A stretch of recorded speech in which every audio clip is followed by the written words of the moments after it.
संपूर्ण में ओम श्री हरि का मंगल अभिवादन।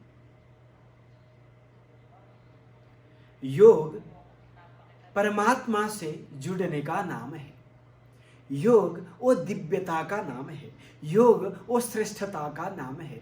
योग वो व्यापकता का नाम है। योग अनुशासन है। योग एक मर्यादा है।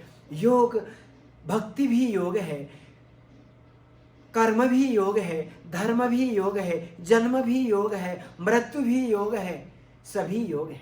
संसार योगमय है। इसलिए भगवान योगेश्वर श्री कृष्ण ने गीता में अर्जुन को लक्षित करते हुए कहते हैं, तपस्विभ्योऽधिको योगी ज्ञानिभ्योऽपि मतोऽधिकः कर्मिभ्यश्चाधिको योगी तस्माद्योगी भवार्जुन। हे अर्जुन, सभी कर्मी जनों में से, सभी धर्मी जनों में से, सभी ज्ञानी जनों में से, सभी तपस्वी जनों में से योगी का स्थान उच्च है, श्रेष्ठ है, सर्वश्रेष्ठ है, बढ़कर है। योगेश्वर भगवान ने ऐसे क्यों कहा? देखिए, कोई भी व्यक्ति स्वार्थाभिभूत होकर के, स्वार्थ के बस में रह करके एक छोटी सी प्राप्ति के लिए तपस्या करके उसको सिद्धि प्राप्त कर सकता है और उसको दुरुपयोग भी कर सकता है। कोई व्यक्ति ज्ञानार्जन करके सारा शास्त्र को जानकार रख सकता है, शास्त्रज्ञ हो सकता है और उसको अभिमान आसक्ति है, मैंने इतना पढ़ा हूं, मैंने इतना लिखा हूं, मैं शास्त्रार्थ कर सकता हूं। तो वही ज्ञानाभिमान के कारण से उसकी बुद्धि भ्रष्ट हो सकता है, वो पथ भ्रष्ट हो सकता है और उसकी सारी दिव्यता, वो एक अनुशासन, वो परमात्मा की दिव्य सत्ता की, परमात्मा की दिव्य एक आनंद की प्राप्ति से वो विमुख हो सकता है और उसकी जीवन तहस नहस हो सकता है।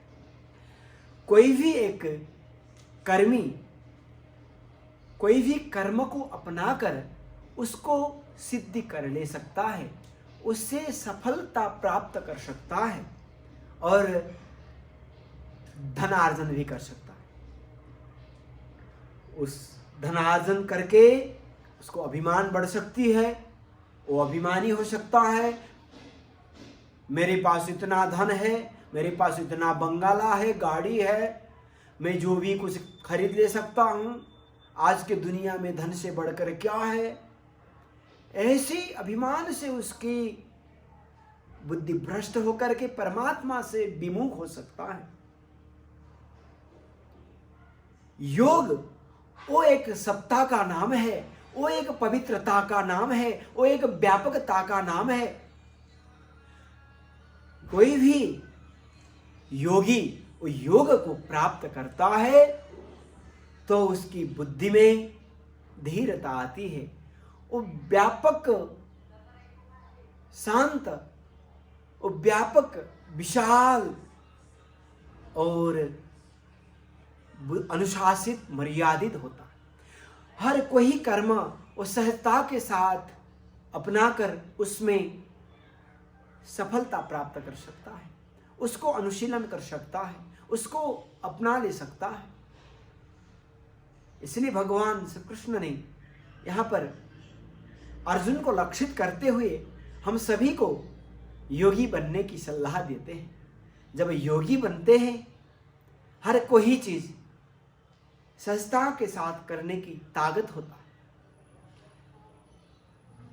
एक हर द्वंद्व में, सुख में, दुख में, आपत्ति में, विपत्ति में, जय में, पराजय में, ऋण में, धन में, हर ऐसे द्वंद्व में समान रहने की शक्ति आती है। जब परमात्मा से जुड़े रहते हैं, उनकी वो सत्ता, उनकी वो शक्ति हम पर केंद्रित होता है, हमने वो उसको ग्रहण कर ले सकते हैं और हम वो शक्तिशाली बन सकते हैं और सभी चीज को सहजता के साथ अपनाकर अपने जीवन को धन्य करा सकते हैं। भक्ति भी, कर्म भी, धर्म भी, ज्ञान भी, जो कोई चीज सहजता के साथ ग्रहण करके परमात्मा से जुड़े हुए अपने जीवन को उनकी ही सत्ता में विश्राम करके मुक्ति प्राप्त कर सकते हैं। इसलिए आप भी योगी बनने की चेष्टा करें, प्रयत्न करें और वो दिव्य सत्ता के प्राप्त करके आनंदित जीवन को व्यतीत करें। अस्तु। जय योग। हरि ओम।